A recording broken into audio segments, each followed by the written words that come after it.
and builder, Dr. Sebi. Give it up for him. And bringing him out, Sister Marina. A revolutionary man with an evolutionary message. We give thanks for Dr. Sebi being here with us today, bringing healing for the Black woman.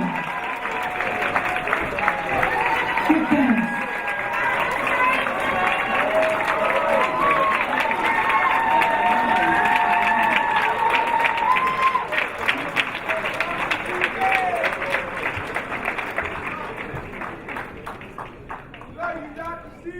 Welcome. Salutation. Assalamu alaikum. Peace be upon you. Brothers and sisters, here we are. Back again with you, Philadelphia. You know, Philadelphia was the second place that I gave a speech in my life. I was just telling my brothers when they called that when I was asked to do a speech in Los Angeles, they asked me because people were being healed, but I was a steam engineer. And when I walked on the stage, I got choked up. I couldn't say anything, unlike tonight. You made me possible. You educated me. You shaped me to this. It is with your help that I got to this level of understanding.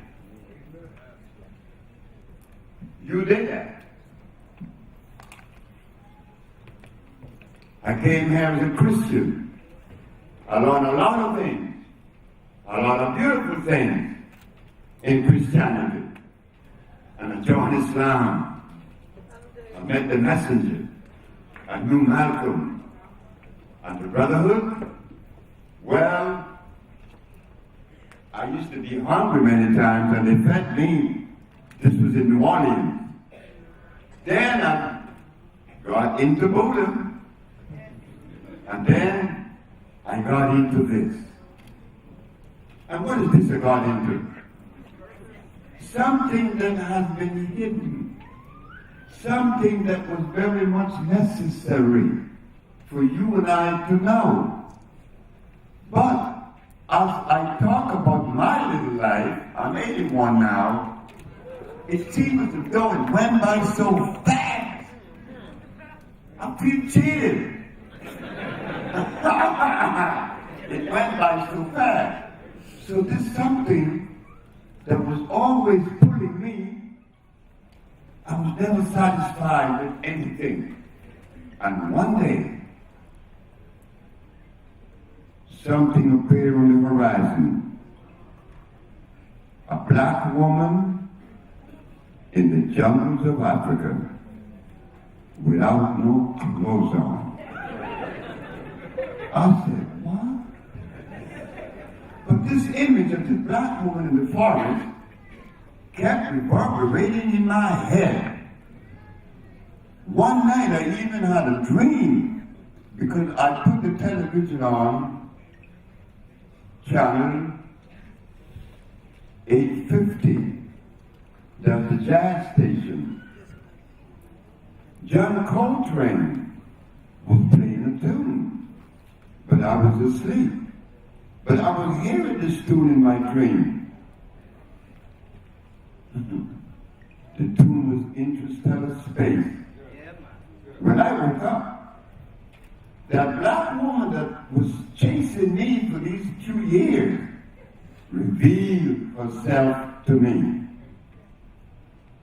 Oh God, I couldn't take it. I was excited because my friends in New Orleans and in California were entertaining Socrates and Plato, Aristotle, Diogenes, John Stuart Mill, Coleridge. I could call these names because I listened to them. But I'm sticking with this black woman. Then I met this group that was going to Egypt. Well, for some reason, I was never really attached and I didn't vibrate with Egypt. Why, I don't know, but I just didn't. They did. So they went back to Egypt and came back with souvenirs. But when I went to Africa, I went to the jungles of this naked black woman. And I came back with Kankansa, Pupa, Marula, Hudia, and Sia. And I began to cure people of diseases. They went to Egypt. They came back with souvenirs. And they were talking about Ramses and Nefertiti. Well, that doesn't connect the dots today. We are sick. Including your brother Sebi. We are all sick. And why not? We've been eating the wrong food. 500 years now. Our biological structure is not as strong as it were when they took us away from the continent. That is what I am talking about. You and I have been victims. We have been recipients of every ism and schism and philosophy in the world. But the one thing that they didn't bring to us was Mama. Mama was left out. And you and I was taught as little boys, and I still hear it in my ear from my grandmother. Honor thy mother and thy father, that thy days may be long upon the land. You don't tell that to an elephant. That elephant knows what Mama ate. That lion, they say he was the king of the jungle. But he knows what Mama ate.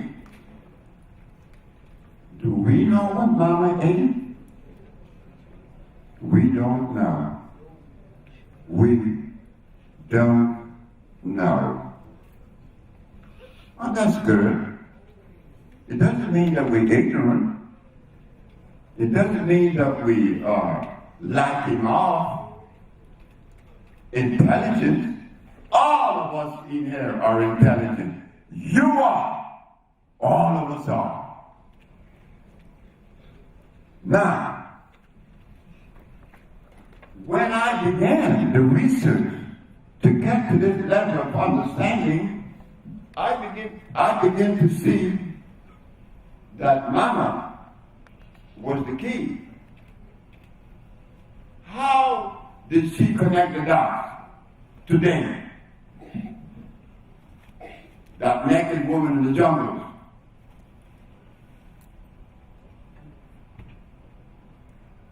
She didn't have a hospital. She didn't have a doctor. She didn't have any medicine. She didn't have any disease. But how could she have been sick? It was impossible for Mama to be sick. Why? She didn't have any rice, beans, chicken, hog, lamb, goats. She didn't have any cows. She didn't eat rice and beans and potatoes and yam. She didn't have any of that. These are the very things that makes her sick. But she didn't have that. She didn't eat carrots.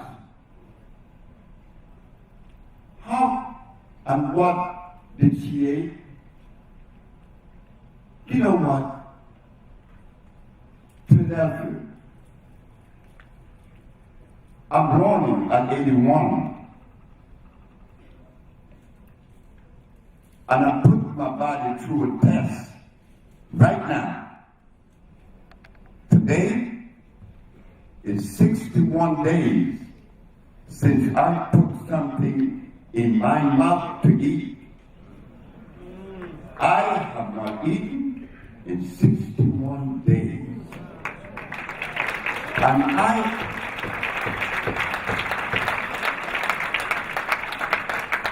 I hope that some of us in this group would follow an advice I'm about to impart. But we're going to finish with Mama first. We want to show how Mama connected us. But I was told on the continent by a brother African that we need no food. Because you can't tell me what we ate. You know why? They didn't tell you and I what we ate, what Mama ate. I suppose that was intentionally done for whatever reason. But now, we're beginning to see that a light has come to us, shining very bright. Because when I won the case in 1988, proving that I cured AIDS, proving that I cured sickle cell and the rest of the diseases, nobody paid attention. You know why they didn't? 26 years ago, it wasn't time. It wasn't time. So, as I go back to Mama, to connect the dots, Mama lived in an alkali environment. How could you go wrong? Mama didn't have to know anything about hydrogen ion concentration. Mama didn't have to know anything about Moses and Socrates. She didn't need that. Because she was cosmically connected. And because of her, I began to do the research in synergizing or integrating alkali plants. This is yet to be done today in America or anywhere in the world. Whenever you pick up an herbal compound or a menu or a prescription, you will always find aloe vera. You will always find golden seal. You will always find ginseng and noni and moringa. Why? Who educated us in the science of biochemistry? Are there any organization that is dedicated to the research of biochemistry to help us to understand what it is that we need to do and how we should go about doing it? I'm not smarter than you. I'm the boy that didn't go to school. I'm the boy that didn't like anything. Well, why not? I didn't like anything. It wasn't my fault. No. Nature called me out this way. But in my little world, I was able to see that there was a difference with me and a Chinaman, with me and a white person, with me and an Eskimo. I am genetically different. I didn't do that. We didn't do that. That was the arrangement. Now that we see that there is a difference, has that difference been treated? Has it? No, it hasn't. And the message didn't come to us. And I hate that I have to bring it, because I have something about me that I don't like. I'm arrogant. Yes, I am. I have a bit of arrogance in me, because my mother told me, you're crazy. You're to talk down to people to know they were supposed to know. I said, that is correct. I'm standing before you tonight as your brother, having to share this information with you. I don't need to do that, and you don't need that either. What you mean? You don't go in the forest and find one gorilla talking to a group of gorillas. What one gorilla knows, all gorilla knows.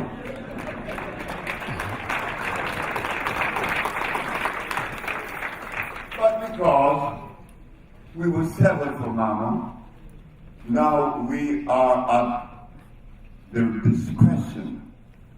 We are vulnerable to the discretion of others. I am a Buddha. I am a Christian. I am a Muslim. Oh, I believe in Yah. I believe, hey,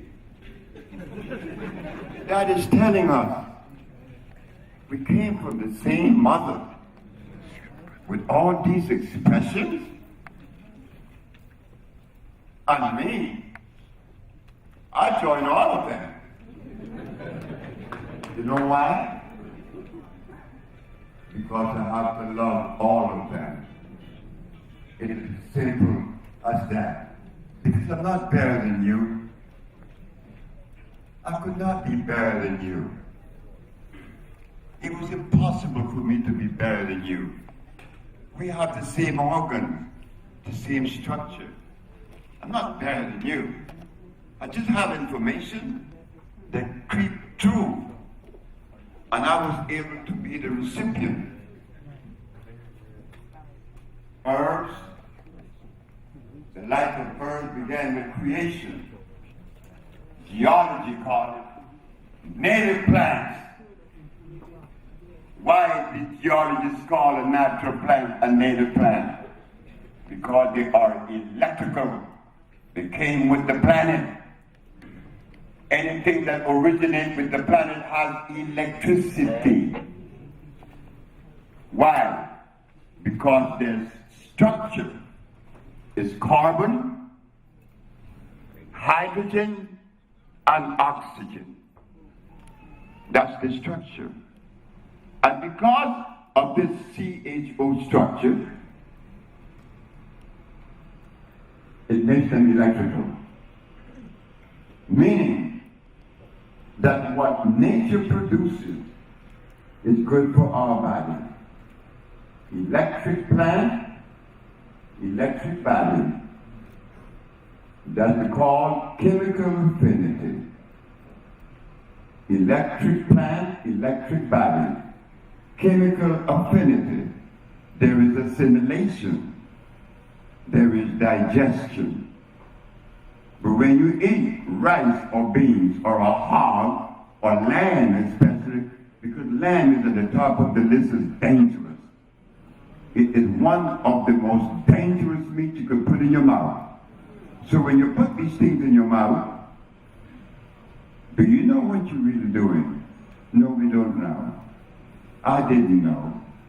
I asked my mother, what you and Daddy used to eat before you had made me? Crabs, conchs, lobster, shrimps, hog, lamb, goat. I said, is that the reason why I was born with asthma? A baby born sick. But that's me. I don't know why I'm able to be up here with you tonight at 81. All my brothers are dead. They didn't listen. They thought I was joking when I told them, don't eat this stuff. But they couldn't stop. Why? Because they had no idea that rice and beans and blood and starch is more addictive than cocaine. Yeah, I know that to be a fact because I used to use cocaine as a merchant sailor. Nobody, you see, And I used to get it $100 an ounce. Where? I was a merchant seaman. I used to go to Peru. Callao, the name of the place. Oh, we used to have cocaine. We threw it in the air when Christmas comes. But I left cocaine, but I didn't leave those rice and beans in New Orleans. You see, I was addicted. My brothers were too. Addicted. They died. And I'm the eldest. Why they couldn't listen? One of them was a preacher. I said, hey, young man, let me look in the book of Genesis. Oh, the herbs are for healing. In the book of Ezekiel, oh, the herbs are for healing. And the book of Revelation. How come you can't see that? Look, you marijuana smoker, you don't talk to me. I said, I just said God in heaven true. I smoke marijuana. But God made that. He didn't make that cane that made that alcohol that you drink. He died. But he's my brother and I love him. Tonight, the message to you is this. I don't care what herbs I give you. If you don't stop eating what doesn't belong in your mouth, you are in trouble. What belongs in your mouth are those things that resonate with your DNA, your chemical composition. If it doesn't resonate with you, you better leave it alone. You see, this information wasn't privileged in the schools because it wasn't supposed to be. What you mean? I'm gonna teach some black people how to get healthy? Or they didn't know? Which is it? I don't know. But the job is on us to make ourselves healthy. Tonight, we have to thank the Chinese, we have to thank Europe, we have to thank India, we have to thank Arabia for trying to help us with our disease state. But they failed. They have failed miserably, not because they wanted to. I'm not going to say that because I don't know that. But this I do know, that our health depends on us. No one else on the planet but us. But the beautiful thing about it, that the message from that naked woman in the forest is going to save us because it done wonders for me. You need to know that. Now, the question should be asked, do we have the right to heal ourselves? Do we? Yes. I think so. Since we have the right, we found out that to heal our body, we need to give it alkali substance. But the herbalist today and yesterday is giving us the herb that I mentioned, golden seed, donqua, and fruity things. They're giving us moringa. These things are acid-based. I didn't use any of them because I had to do research before coming to you. I wanted to come to you with a complete package.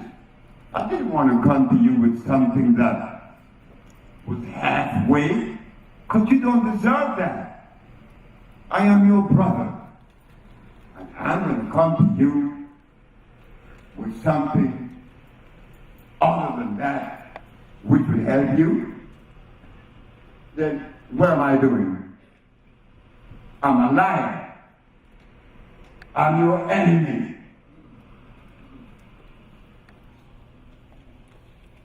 If I bring you something from China or Europe, I'm not helping you, because that is not our origin. So if you bring me something that isn't from the jungle, you are offending me. You don't like me.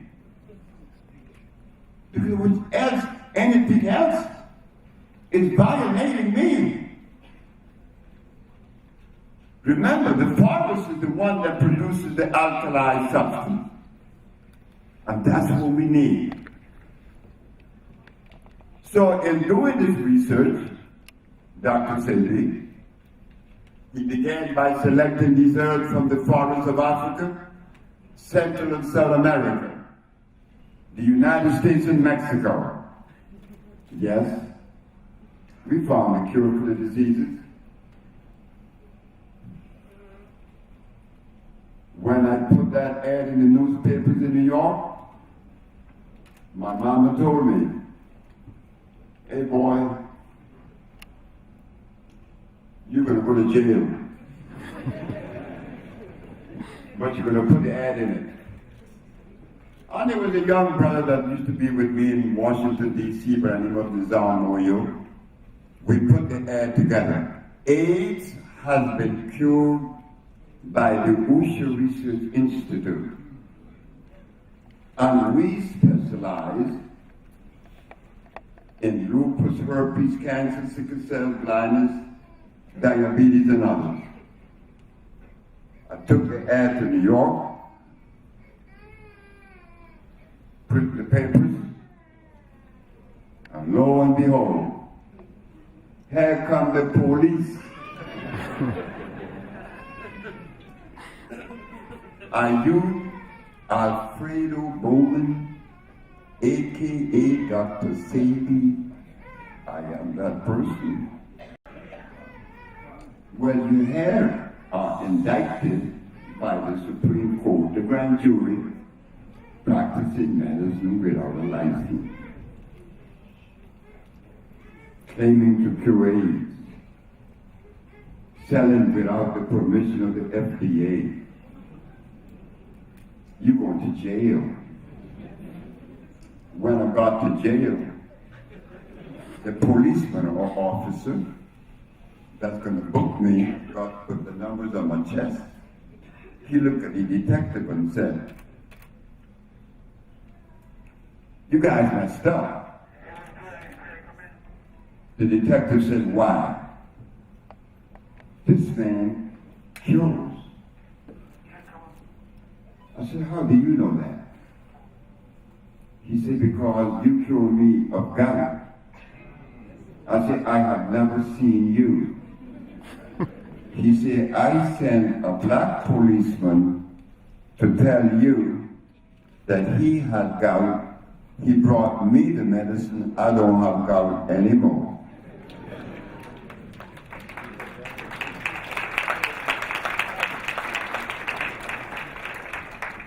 I asked him, why did you come? He said, because I heard one of your speeches, man, and I don't know if you love white people. I said, man, are you jiving? I think you're joking.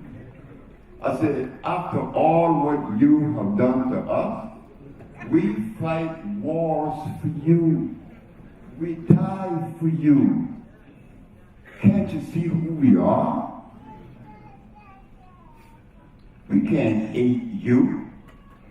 My DNA doesn't carry that message. I mean, look at me. He said, man, thank you very much. Thank you very, very, very much.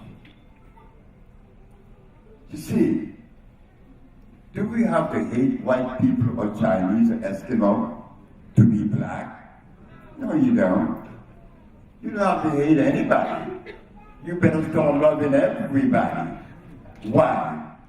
Because in loving someone, having the ability to love someone, it means that you love yourself.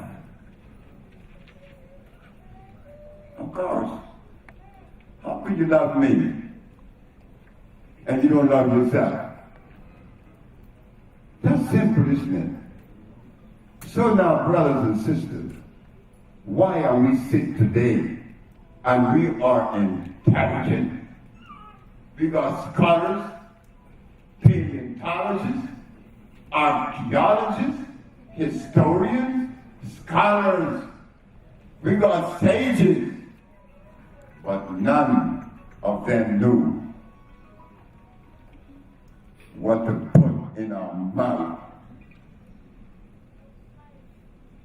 Then they tell us, you know, when they destroyed the black man,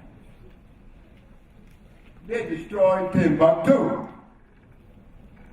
They destroyed Timbuktu, yeah. And they took all of the knowledge from Timbuktu. Knowledge? Man, what's that? What is knowledge? What exists on this planet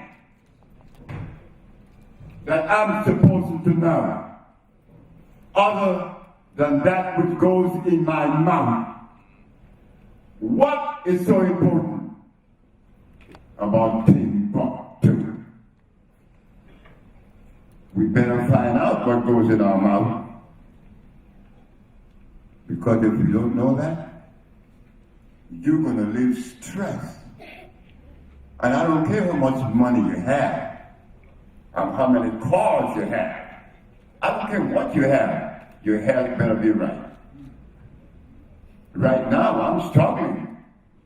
I want to rid myself of some of the residuals of stuff in my body. And I feel good today. I feel very good. I could see that if I didn't go on this fast, boy, if I reached 2 years more, I would have reached a lot. Because what kept on coming out of me the first month, I don't remember eating. Yeah? So, brothers, it is about knowing what goes in your mouth. I don't care how many books you read. I haven't read any. I don't read books. But I heard information that came to me, and it didn't come from a black man or a black woman. It didn't come from a white man or Chinese. It came from Mexico.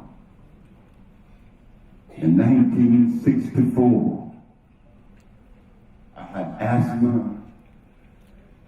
I was impotent. I was obese. I was angry and diabetic. After traveling to Russia, I saw doctors in St. Petersburg, doctors in England, in the United States, in Africa, Chinese, herbalists. I went to Mexico with the recommendation of a brother Muslim, Ronald Evans, New Orleans, Louisiana. He called me and said, there is a man in Mexico that's going to heal you. I said, you out of your mind. Why? I said, because I've been around the world. How could he be in Mexico? Well, he's there. And you better go. I went to Mexico. The man asked me, where are you from? I'm from Honduras.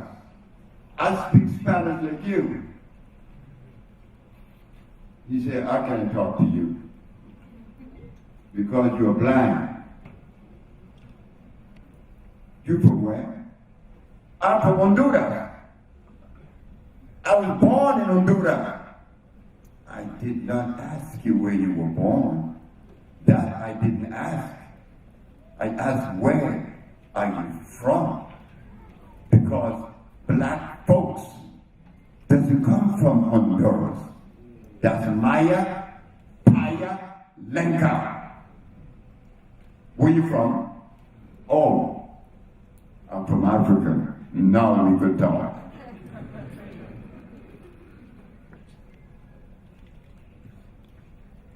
Did you know, he said, that because you are from Africa, you are of a genetical predisposition different from everybody else.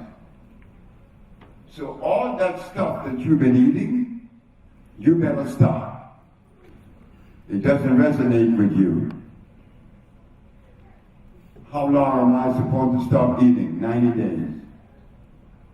90 days? I'm gonna die. You say, are you out of your mind? You say the stuff you've been eating been killing you. What kept you alive? Oxygen. So if you start eating the garbage and just inhale oxygen, you live forever. And I did it. And here I am in front of you, 51 years later. I was 30 years of age. What I learned later, there is a little frog in Puerto Rico.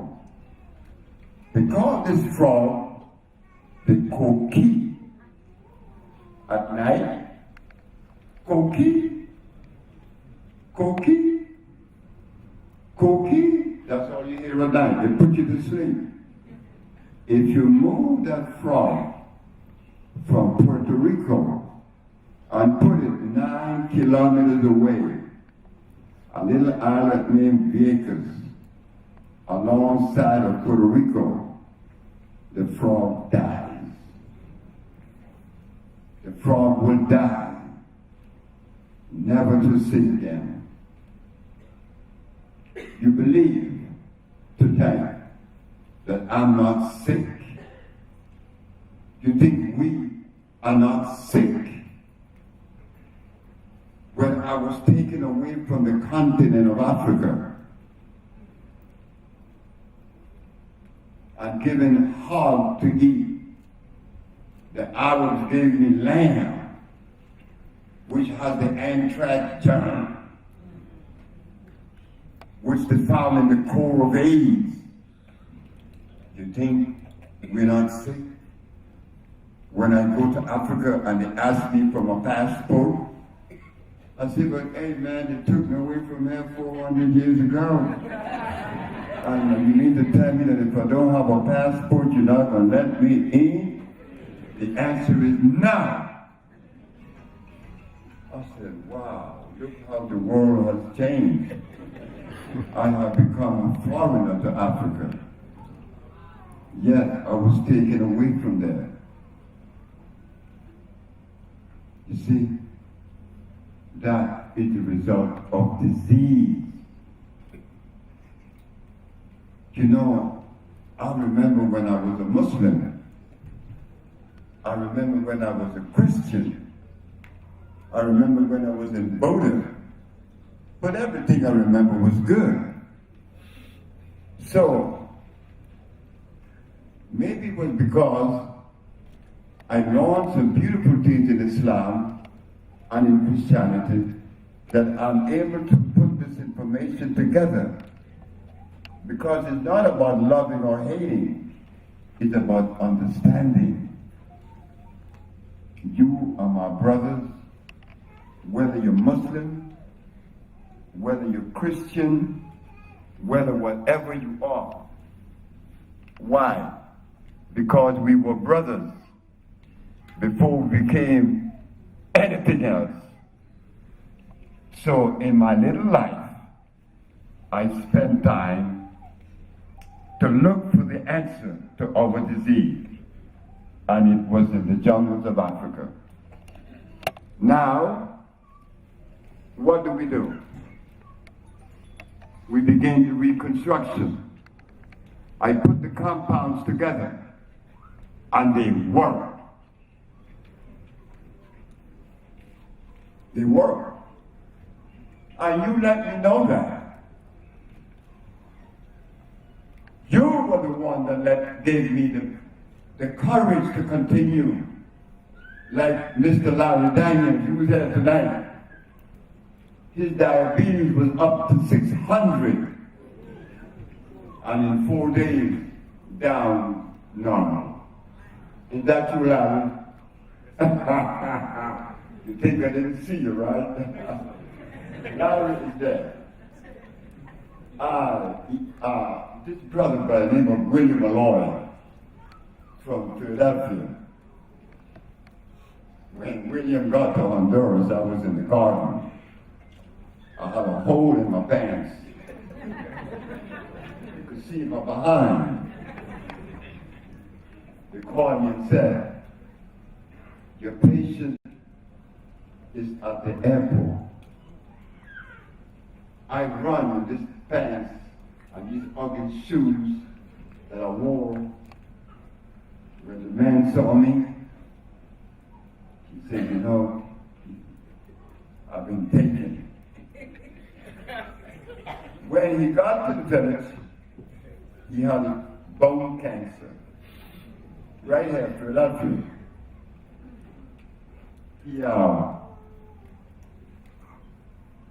He began the treatment. 4 days later, he hit the bed.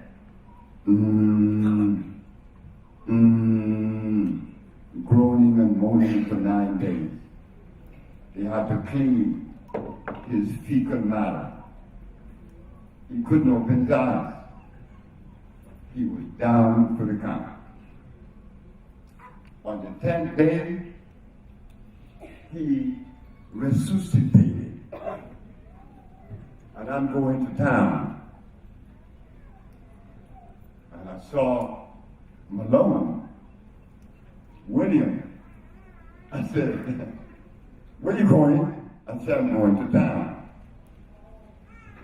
I said, man, I thought you was dead. He said, I want to ride with you.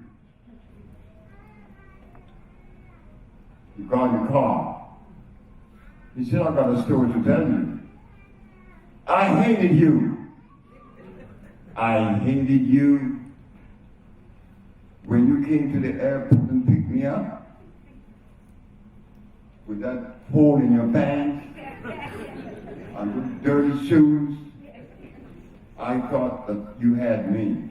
I was stupid to come and see you because you didn't show or reflect anything intelligent enough to cure me of my cancer. But today I love you. I said, Malone, you always did. Like you. That's all you have in you, is love. But it has been umbrellaed or tempered with starch and blood.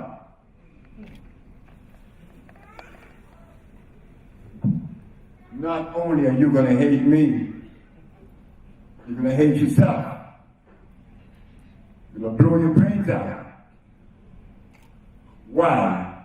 Because it affects the central nerve system, which now calls for you and I to come together to provide ourselves with at least organically grown food. I can't do it by myself. I'm not that smart. We need each other. So, these compounds that you heard are made with phosphates, carbonates, iodides, and bromides, which according to science,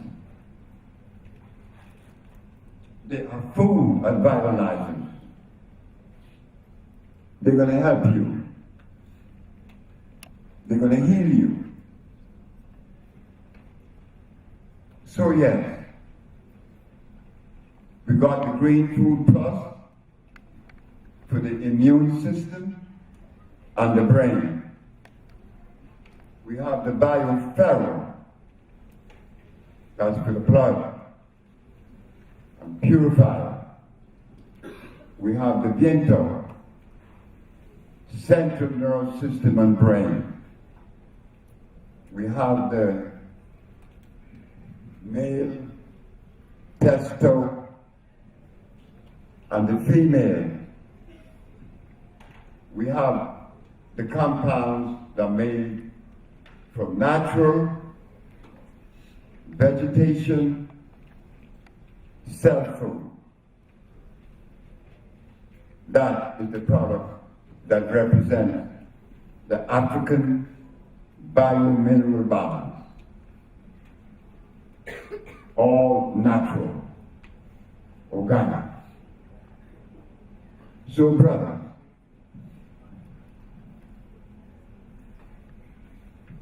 that love that we have tied up inside of us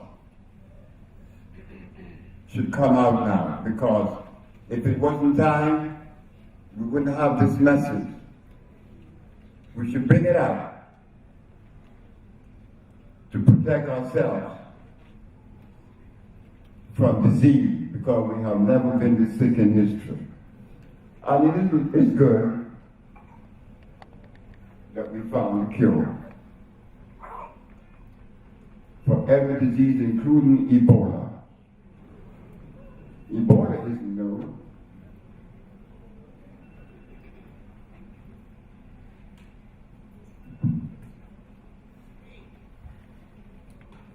No, it isn't.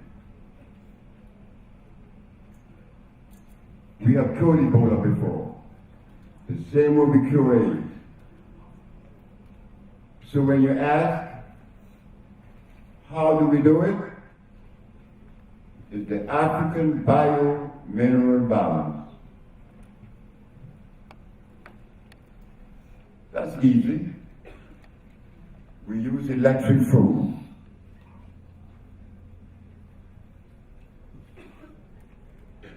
That's the message. Electric food for an electric body. So, brothers and sisters, I am going to bring this to a close with the understanding that the pursuit of health is the pursuit of love for ourselves and others. That is the African biomineral balance. Thank you very much.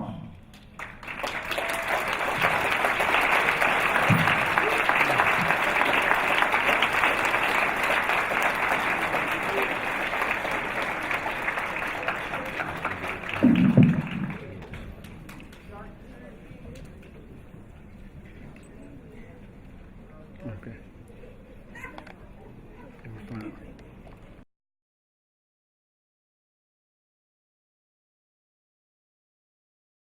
Oh, shit. Damn.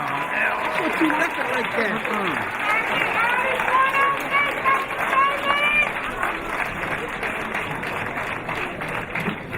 No.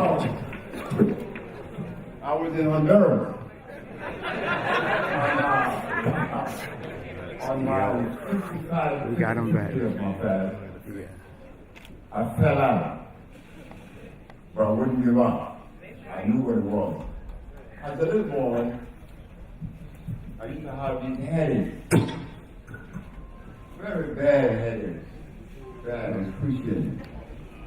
But nobody could tell me. The doctor didn't. Later on, it was a tumor on my brain. Came out.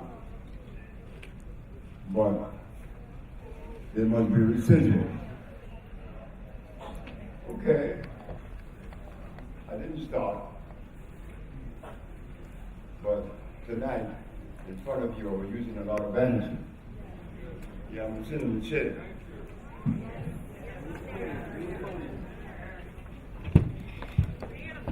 Yeah.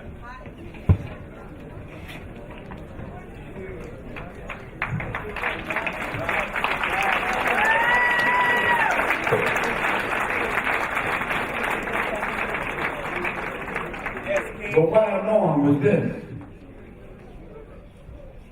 that those of us that are below 70 or 70, it would behoove us to begin cleansing in increments or whichever way you find it easy for you.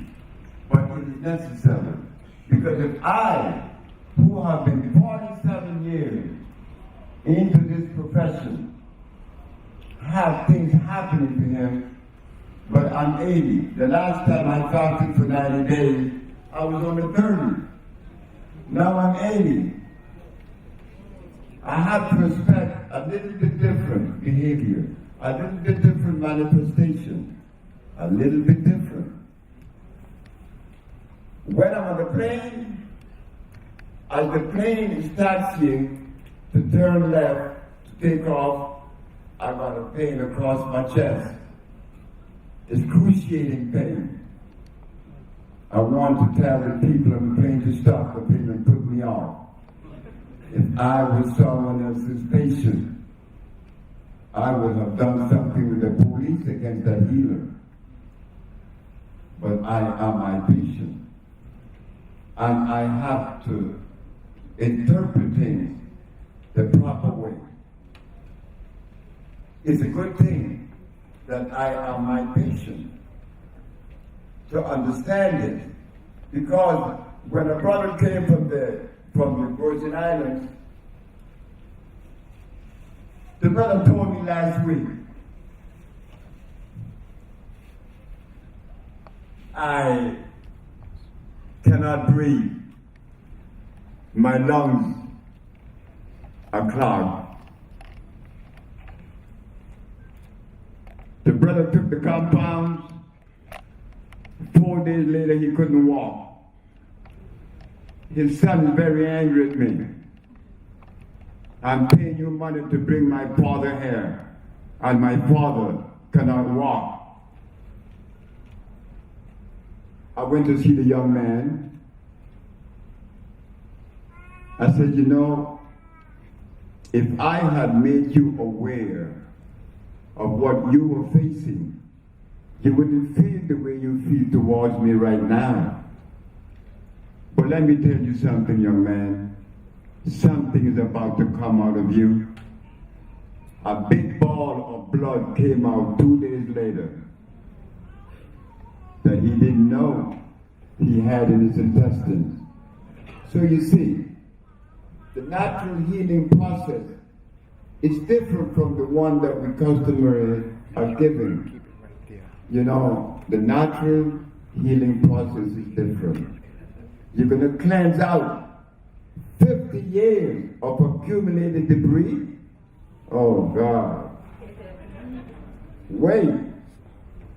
The other one is from Shashamani, Ethiopia. He said, Dr. Sebi, man, I'm dizzy. I'm dizzy, man. I can't walk. I cannot walk. I'm dizzy. I said, yeah, my sister told me that last week. I took your stuff and I'm drunk. Mercedes, my sister, only 2 of us left. The older brother and the younger one, the sister. I'm drunk. I said, yeah, I know you're drunk. 2 days later, she said, I feel good though. She's no longer drunk. The man from Shashamani, he passed something through his penis that he was frightened. He brought it to me in a bottle. So, I have to take on this patient that has seen doctors for many years. The disease has compounded. And it comes to me when I have to struggle now to take it from a low ebb brought back to normal. Now, we're going to go into this other part, Christine Punter. Who is Christine Punter? A sister like you. She had skin cancer,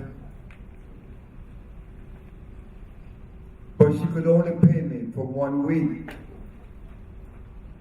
Do you believe that I could cure skin cancer in a week? The answer is no.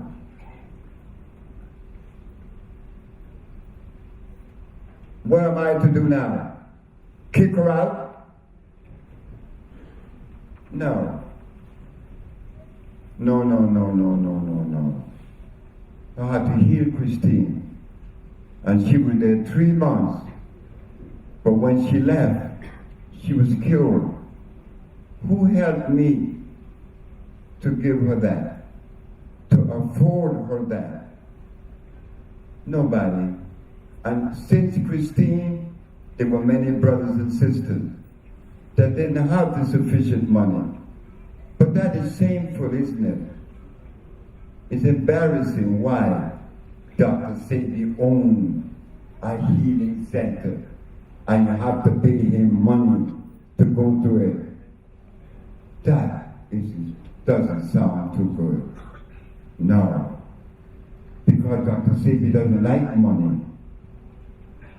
And he doesn't want you to pay him. So what are we going to do? We put together the Bolingo Health Family. What is the Bolingo Health Family? It is a $200 million project.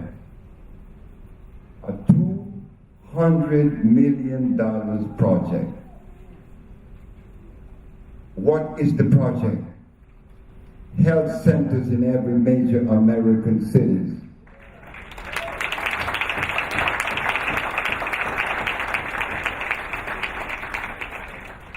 Where we would afford you the best cuisine, the best treatment, herbs, environment, and also a food co-op.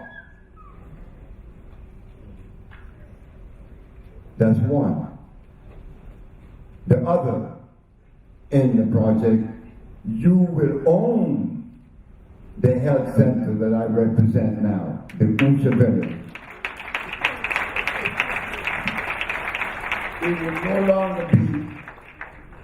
It would no longer be mine. I own. Like it gives you privilege or some kind of prestige when the family is sick. No. This isn't about fame. This is about helping. So as we own, I said it to you. I said you the village. Now we put a committee together to run it. And together we could maintain it with maybe only $1 a month. And all of us that are sick could go to the village now. And those that cannot go to the village, well, we're going to find a way to help you here. That is family.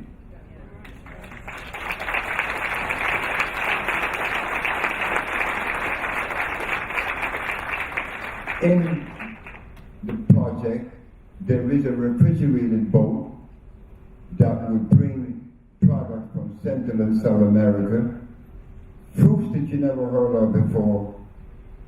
We're going to make a cereal out of the natural banana. They call it moco. They call it chata. They call it burro. We're going to make a cereal to bring to you. We're going to bring the thermal water that has a pH of 9.8. All these things are at our fingertips. We're going to train, to begin with, 7 sisters. As for right now, we only have 5. No, we only have 2. We're looking for 5 that will represent the African biomineral balance and the Bolingo family. Right now, there are many African countries that are interested in me. But as you know, I need help. I need help more than you. So you see why we need to come together. Sure, we're going to train these sisters in the art of healing, the biomineral way, the African way. There is such thing as the Ayurvedic, which is Indian, which is good for Indians. There is the microbiotic. They eat a lot of rice. That's Japanese. That's also good for them. Then there is the allopathic and the homeopathic. That's oxide. That's good for Europeans. But in all of this, I didn't hear anything from Mama. How come the herbalists didn't think of Mama? Why we didn't think of Mama? Everybody has something representing their Mama, but us. Why not? So when I went before the Supreme Court, I talked about the African bio-mineral balance. Dr. Victor Herbert said, I have never heard of such a thing.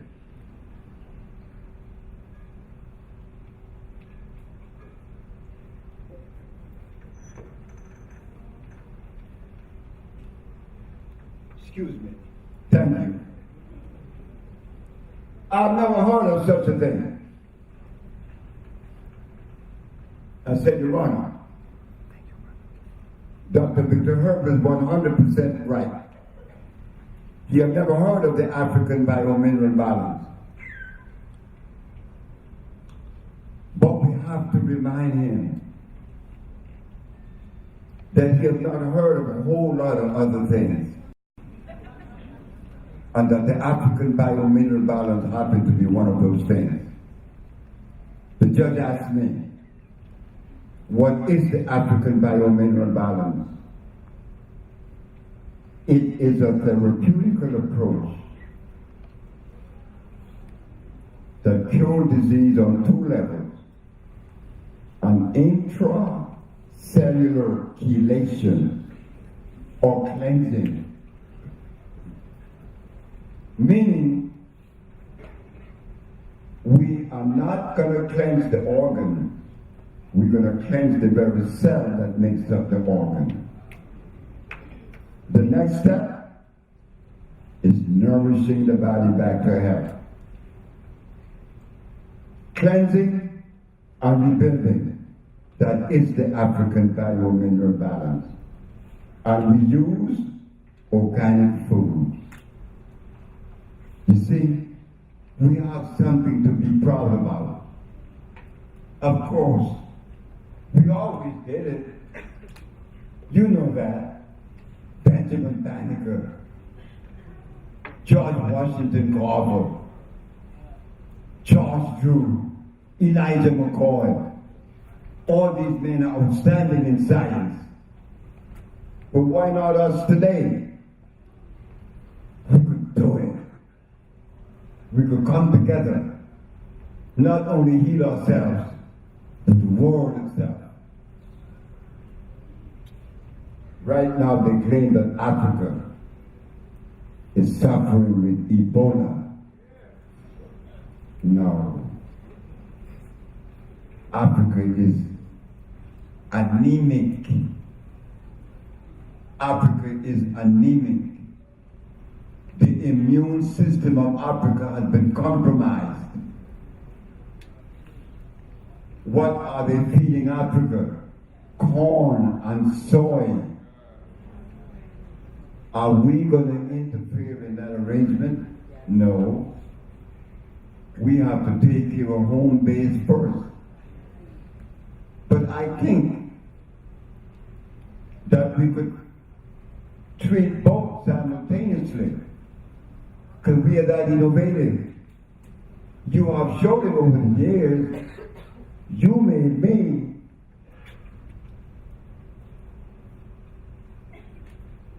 I used to hobnob with Ron Kalinga. Still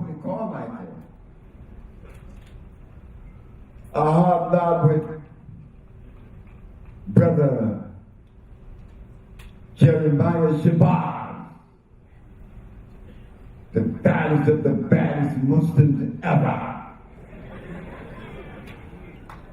I met Messenger Elijah Muhammad. I heard his wisdom, assimilated much of it. So you see, in the quest for the cure of diseases, you did it, not me. See, I was born in Honduras, in a little village by the name of Ilanga. In a thatched house, my mama was only 18 when she had me. Third floor. I remember when I was 3 years of age and how I used to play by the river because it run nearby. My mother always will be the God that I worship. My mother.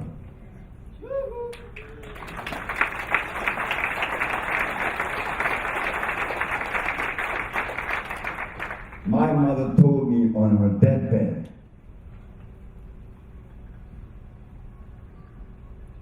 nothing you said I believed in because I didn't know how to process it. Nothing you said I understood. I said, I know that, Mama. But what I like about you is that I live long enough to see the fruit of your labor. I love my mommy. She was the one that showed me how to conduct myself all through my life. But at times, she was displeased with me because of things that was happening around me. I had 3 wives. She didn't like that. She could not understand that. I didn't either. But I found myself in 3 women. Soon thereafter they left. Now I'm a bachelor. And I like it. I was married for 50 years of my life. And it still plagued me. I have a little girl by the name of Taiwan. She's 3.5 years old. I have a little boy, David. He's 7 months old. And I am today cursing myself for having to change diapers at 81. You know that's a shame. But I have to address these babies, this little girl. The little girl, Poppy, what's that? Poppy, what's this? The little boy, well, all he could do is scratch me. Like I was scratching my forehead. And I have a 19 years old that runs the village. And I had to raise her too by myself. I had to raise Tyra ever since she was 9 months because her mother became deathly ill. But it was me and my baby. A 78 years old man with a baby 9 months old. I got to feed her. I couldn't feed her rice and beans and potatoes or meat.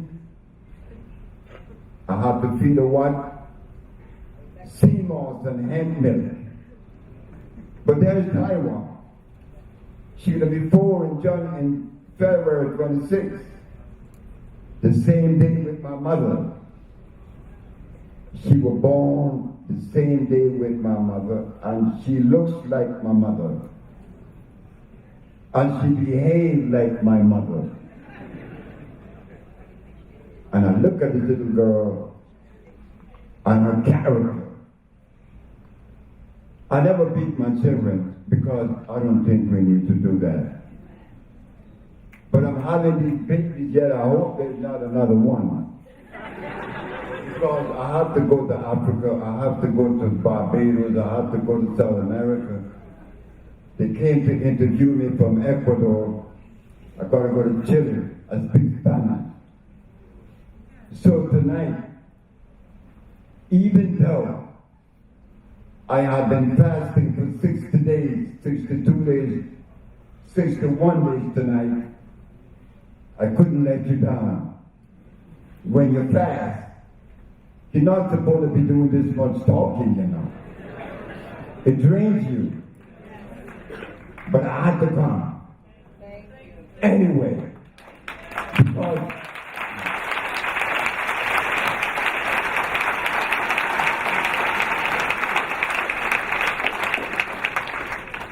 you showed me much love.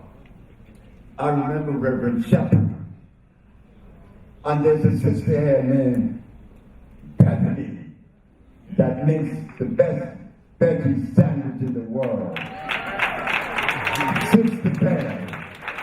Well, I'm not going to eat until December the 20th. So I hope that when I come back to Philadelphia, me and Ibrahim could eat Sister Beth's burgers, because they are delicious. Then there's Marina, the sister that introduced me. Pretty black woman, isn't it? Yeah, she's pretty. Beautiful sister too. So, Philadelphia, I want you to know that I love you. I love you because you showed me much love. Tonight is full with a lot of emotion to see so many of you here, because I was dedicated to this. I was a steam engineer at Martin Luther King Hospital in Los Angeles. And I would go to work every night saying, you know, you're jiving. You're jiving. You can't do this. You know that healing exists. Give it. I quit my job. 1980. All my co-workers, white, black, Filipinos, they said, you're crazy. Maybe so. But I want to heal. I want to heal people. I was dedicated to this. I was married to a beautiful woman then, Marilyn Woods. I said, Marilyn, I've got to leave you. She said, is there another woman? I said, no. But I have to leave you because I'm going to suffer. And I don't want you suffering with me. And indeed, 5 years, I hit the dirt. I left my job, I went to Dominica, and they kicked me out. Miss Mary Eugenia Charles said, get out. I went to St. Croix. Nobody liked me. I went to Puerto Rico. They didn't want to hear it. I'm black. I can't do anything. I'm handicapped. And I remember Maryland until when I went to New York and I was put in jail and I won the case. That's when everything began to change. But like everything else, I had to pay my dues, right? I had to make this night possible. And to see that I grew up, the little boy that didn't go to school, that I didn't like anything. Because I didn't. Out of that, I learned to respect when my children said to me, Daddy, I don't like that. Oh, I knew the child was right because I remember me. But there was a man in the group, Mr. Bowie Renault, a tailor. My mother said, you're gonna be a tailor. I went to the tailor shop for a week. I got tired of that and threw the tailor at the man. And went to the river and played all day. I was 12. When I'm 49, I went back as a healer. I went to the tailor shop. And there is Mr. Renard. He said to me, I know you.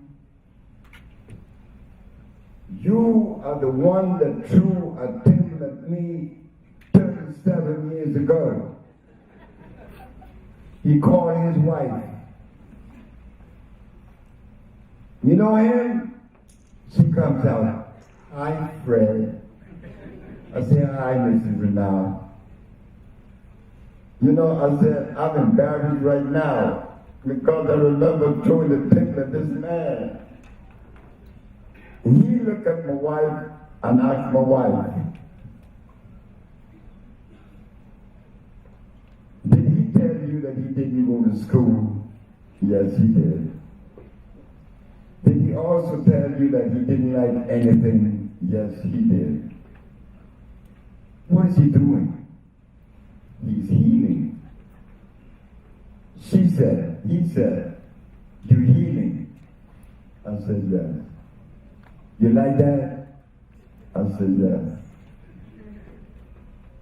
He said, you're going to heal me. I haven't slept in 5 years. I hadn't slept the very following night.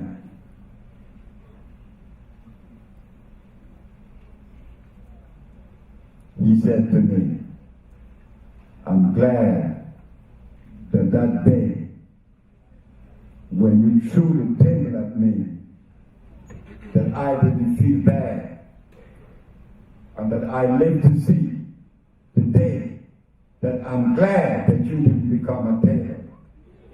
Because if you had, I would not be here today. You see, we have to learn to respect. But disrespect only comes because of our disease. We are sick. We are very sick. And I may be the sickest. How do you know? But let us put forth that little effort into healing ourselves. I cannot criticize a Christian, a Muslim, a Buddha, a Shinto, or whoever. Why? Because I am aware that I too carry the same gene as all of you. You are my brothers.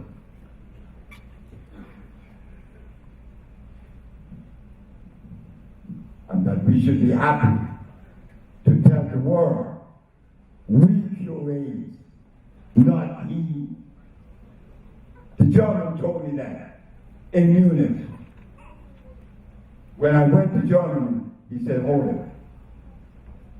The group of people said, you are not going to show us any history or empirical evidence.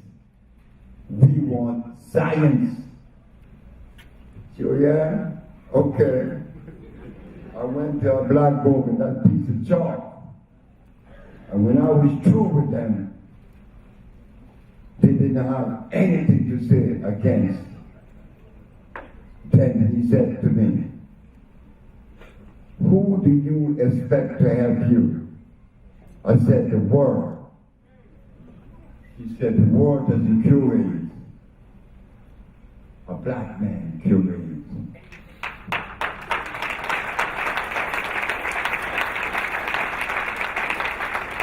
So who is supposed to help you? I said, the black race then. I said, but they can't. He said, why? Because your brother did a very bad damage to their brain. Can't you see? I'm not blaming white people for doing what they did to us. That was a natural occurrence because it happened among themselves too.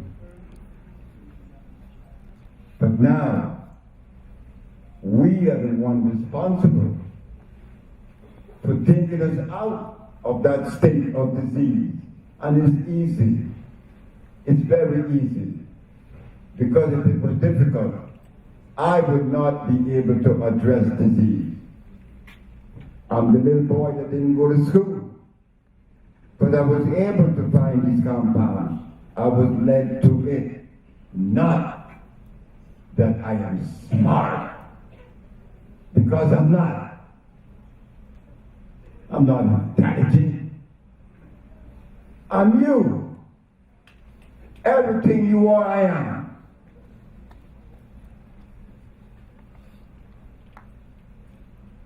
So together, with you and your strength, and the little bit of information that I have, we could move on and do the right thing.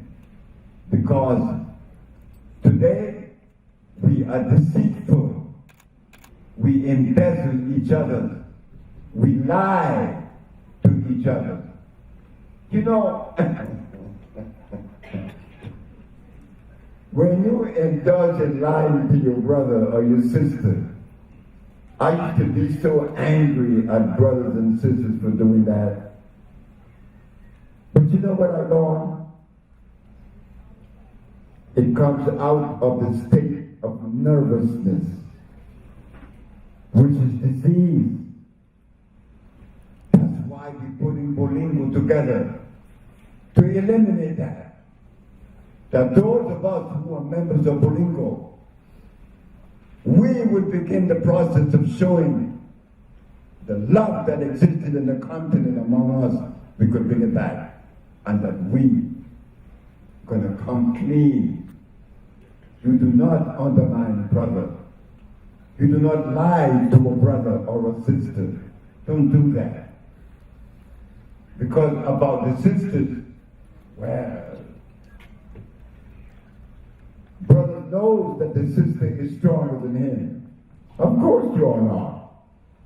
I have no problem with that. The elephant shows it. The lioness shows it. You too. But because of the philosophies that was brought to us, and we were defenseless, woman, you better shut your mouth. I wear the pants. Yeah, but she answered, you came out of my vagina. So who is better than who? It's not about better. It's not about losing or winning. It's about complimenting. Because when I was in Brazil, you know, I went to buy a piece of land for Michael Jackson. A key in Bahia, Brazil. And I'm staying at this hotel. And this Mexican is messing with this Frenchman, telling the Frenchman, you French people, you guys don't make tequila, you're dumb. We are the Mexicans, we need tequila. And the Frenchman told the Mexican, hey Raul, I forgot I think that you forgot who made champagne. So we all started laughing. Then the Russian said to me, but what are you going to say about your family, Sebi? I said, I think I have something to say about my family. And you better watch it. Why? Because your mama didn't have any clothes on 500 years ago. So I said to Malinov, his name is Georgie Malinov. I said, Malinov, what did you say that my mama didn't have any clothes on? He said, yeah. I said, did you all right with my mama? So the Frenchman said, yeah, you better defend her. I said, I don't have to defend her. He already did. That my mama in the jungles of Africa walked around without no clothes among our brothers and sisters and neighbors and friends, and nobody was jumping on her. Then she showed that she lived in a highly ethical society and a highly moral one. Do it now. Take your clothes off and walk the street and see who is beside you. Then, he said that mama didn't have any clothes. She had hospitals, clothes, money, alcohol, prostitution. She didn't have anything. So you see, I am her son. And this is why I am sinless. I wasn't born in sin. I don't even know what sin is. We come out the jungles. Out the jungles, you do not find religion. You do not find philosophy. You find people that are cosmically connected.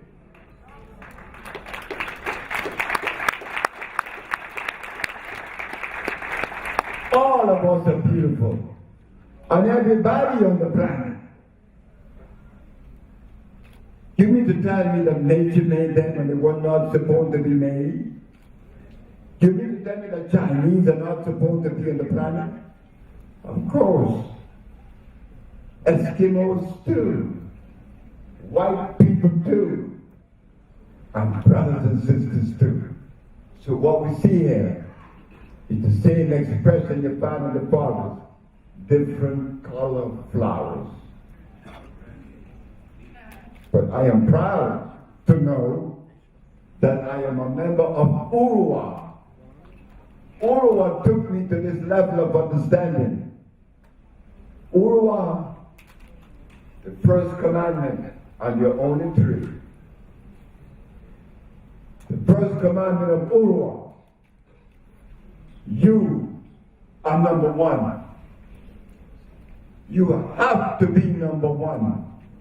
Why? This thumbprint guarantees that. This thumbprint makes you different.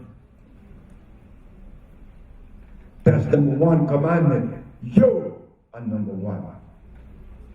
Second commandment, do not afford yourself anything that hurts. Don't do that. Because that's the only thing you own. You. Don't offend yourself by putting something in your mouth that would offend you. And third and last commandment of Urua, offend no one or anything. That's Dr. Sebi, your brother, no more, no less than you. I'm happy to be with you tonight. Of course I am. You are my brothers and sisters that I have spent these 47 years working for. I'm not bringing you philosophy or religion. I'm not bringing you politics and revolution. I may be bringing revolution with love. Like Miss Watkins told us that night in 1968 in Los Angeles. She said, you guys are crazy. Because in 1968, I was with the revolutionary, the Black Panther Party.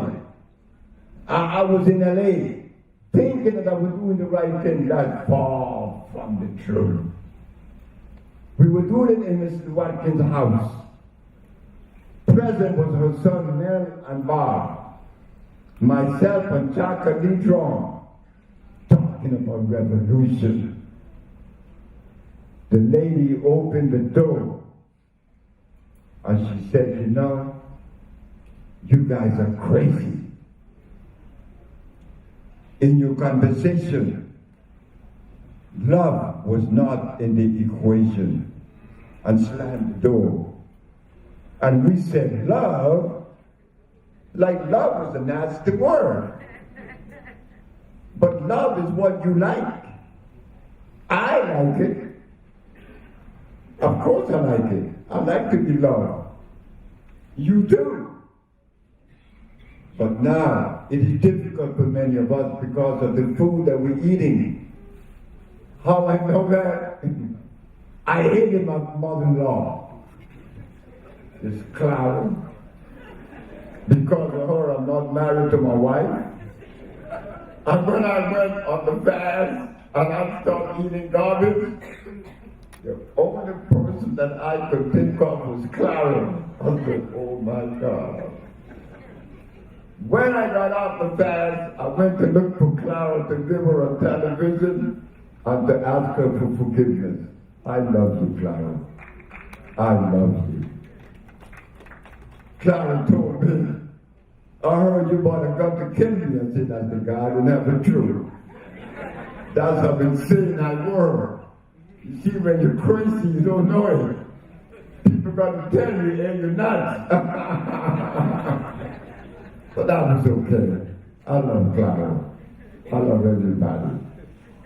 That's why, when I think of brotherhood and sharing love, Brother Robert used to come and bring me, hey, Brother Alfred, I know you're hungry because your ships are tied up. I know you haven't had anything to eat. Robert will bring me this fish heads and give me 50 cents. That's in New Orleans. And I will boil this fish head, make me a soup, buy me a pound of rice, buy me some sweet potatoes, onions and bell pepper and tomatoes. I got myself a meal. That is my experience in Islam. It was a brotherhood. I met Brother Jeremiah Shabazz, I met Malcolm, I met Elijah, and I remember the messenger, the day of Holy Apostle when he was cutting the meat loaf. He was cutting a meat loaf because I went to see him. And it was dinner time. I'm sitting at the table with the messenger. And while he's cutting this meat, he looked at us and said, one day, we are going to have to start eating meat. He said that. Out of his mouth, I heard it. Nobody told me the messenger said that. So look, Marcus Garvey,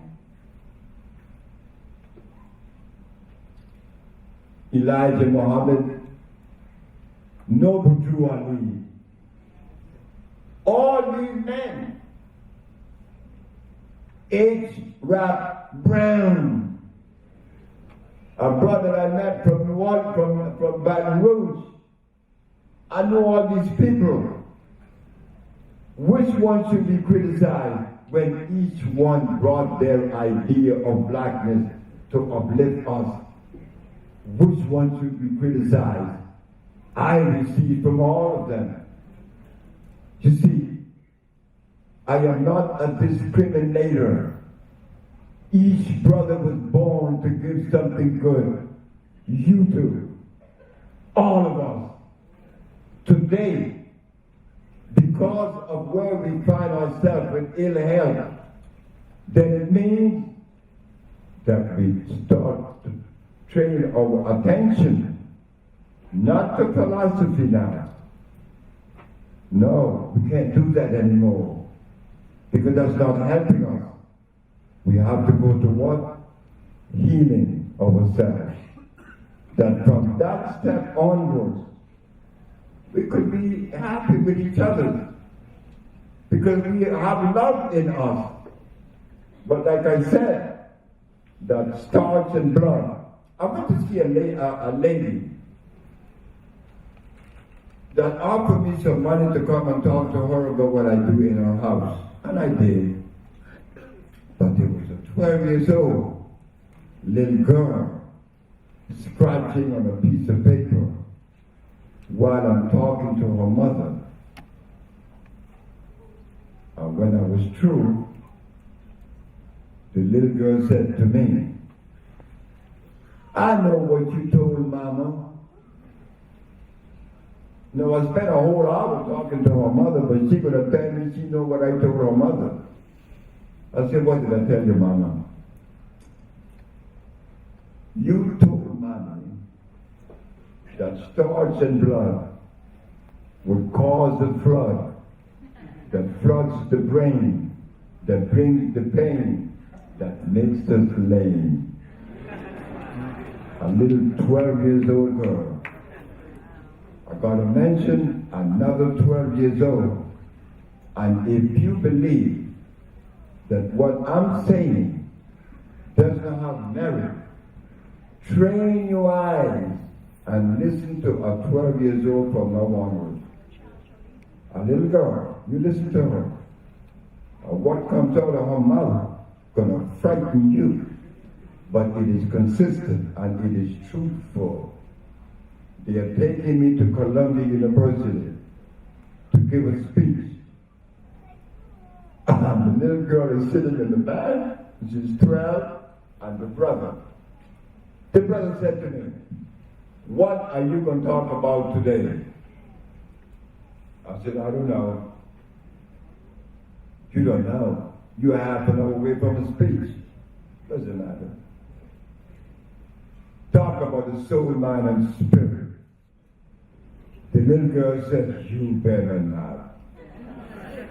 You better not do that. I said, why, Taina? Her name is Taina. She said, because you know I hate you.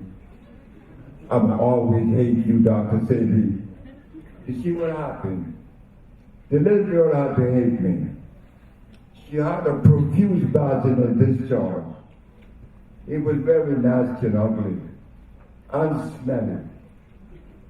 What was going on with Taina? She never had sex. She's only 12. She liked to eat cheese, butter, eggs, which is breaking her membrane in her reproductive organ. I took it all away from her. Then she hated me.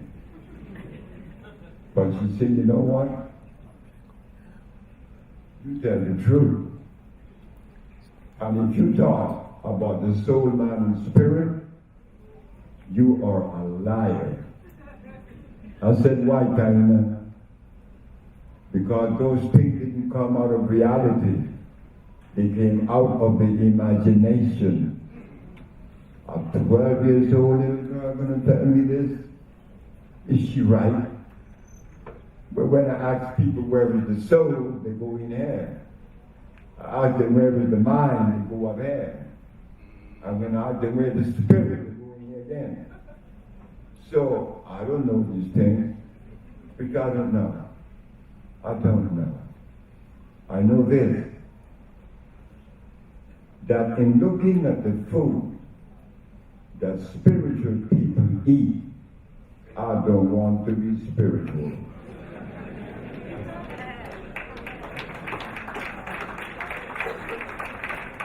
No. I watch what they eat, and then it will tell me that they are spiritual. Maybe eating garbage means spirituality. You know? Can't do that. You gotta live true. You have to live true. So tonight, I came to feel that when I woke up this morning, I said, boy, I hope that I could deliver a lecture because I'm still kind of dizzy. And I'm going to go through this for another 15 to 20 days. But I'm not going to give up because I know that at 81, I must have accumulated a whole lot of things. But even though I feel the discomfort, overall, I know I'm healing because there are parts of me that I'd shut down back into life again. In my head, my left eye, everything about me.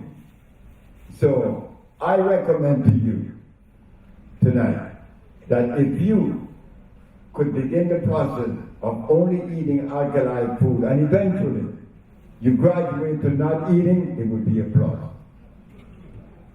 Everything that happened to you would go away. And that which is trapped, that never had the opportunity to come out, you will experience that. A love unlimited, not only for yourself, but for everyone around you, for everyone. So yes, this comes out of that naked woman in the jungles of Africa. Phosphates, carbonates, iodides, and bromides. That's why she lived so healthy. Because she didn't have anything that was dead in her stomach. So the sperm, this is the better part. The sperm that daddy delivered into her uterus, the sperm that makes babies, was not of the same quality of sperm that we deliver today. Why? Because it has been tinged with what? With meat. I eat lamb. I eat hog. I eat chicken. And then I'm going to go make love to my wife.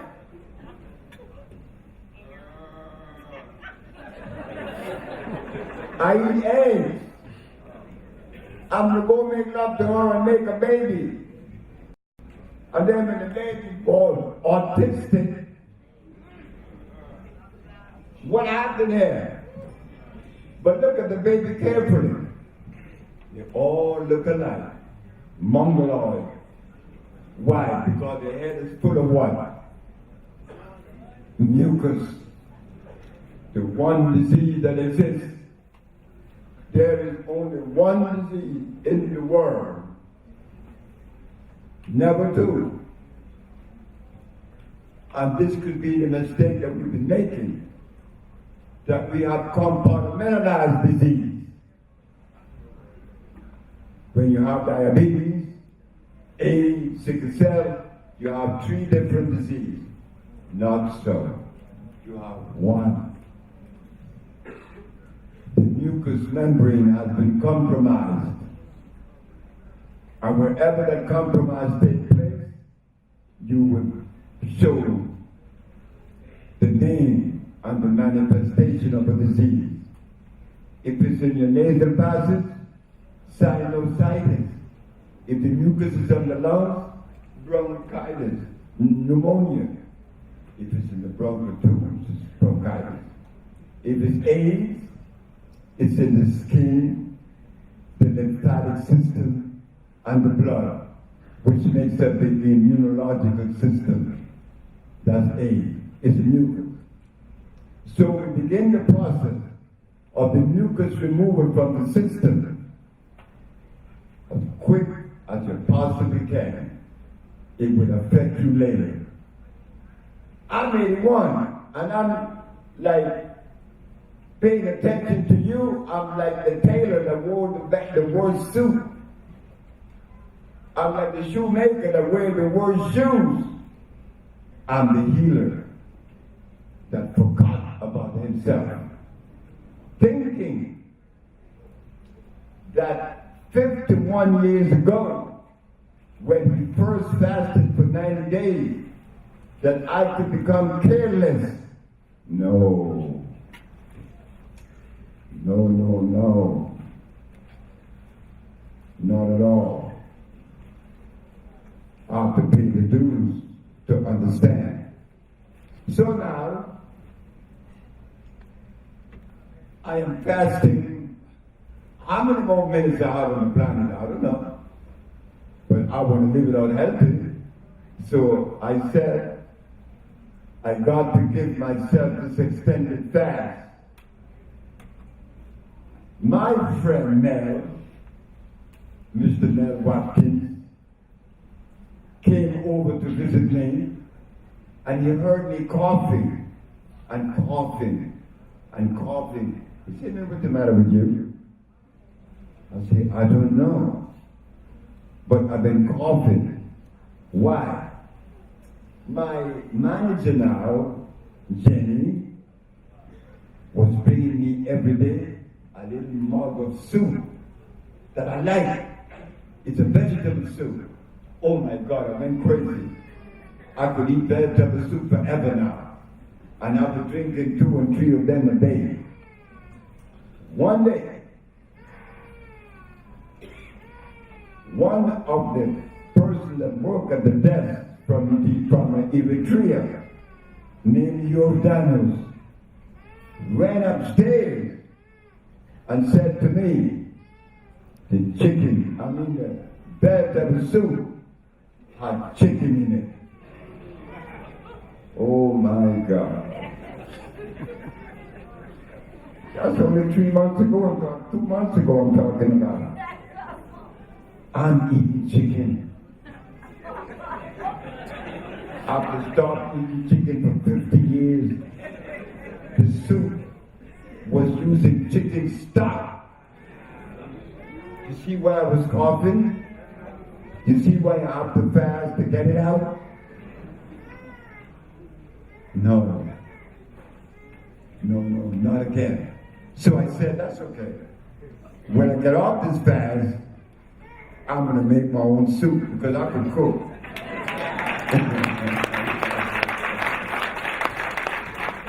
So yes, in essence, between you and I, we could change this state of things.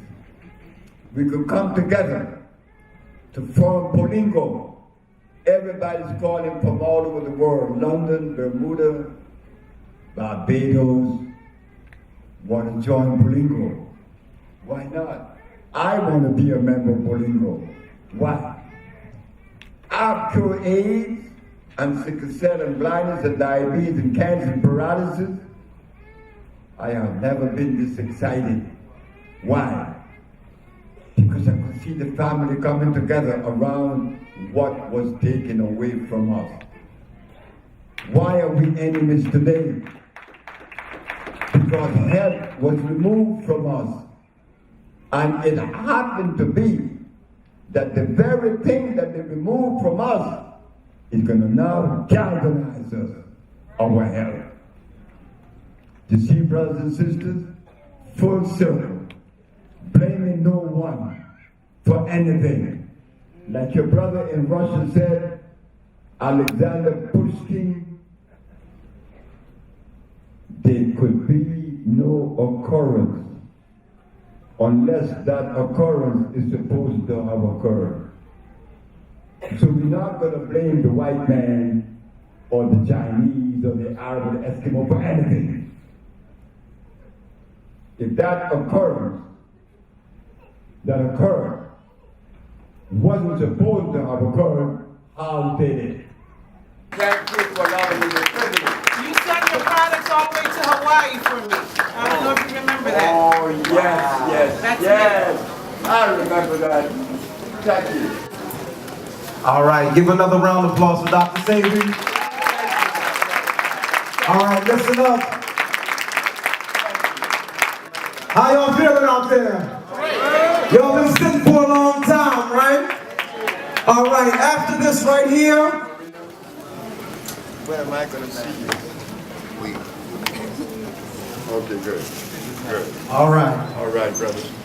After this right here, if you're not even if you're interested, if you're ready to have fun, ready to get down, we're gonna have actually a vegan feast at Black and Nobel Bookstore, 1409 West Area Avenue. I'll repeat it again. If you're interested in the vegan fest and live band and feast, please come on out to Black and Nobel Bookstore, 1409 West Area Avenue.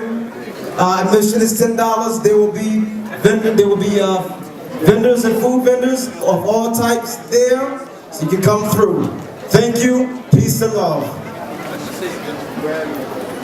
Please, as you go out, brothers and sisters, ladies and gentlemen, please support the vendors.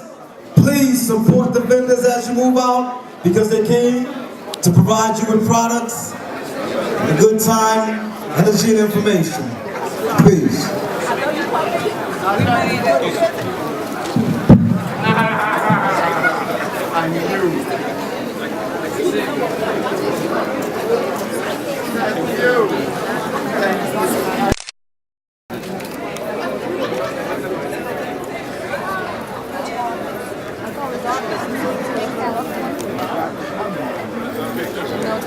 Thank you. Okay, Brother Toby, let's roll. All right, let's go. Let's go. Jump in. Let's go. Wow. Dr. Sebi. I got my signature.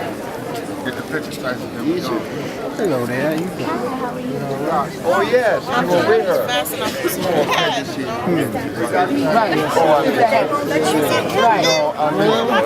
Black Nobel. Okay, well, that's a good look right there. And she was right. You okay? Get your Dr. Sebi. Oh, nice. You good smile? We gotta go. We gotta go. We gotta go. Hey, Dr. Sebi, you know James Dunn, Dr. Sebi? Of course I do. That's my best friend. I love him so much. All right. Again, if you're interested, please, not even just interest, if you want to have a good time,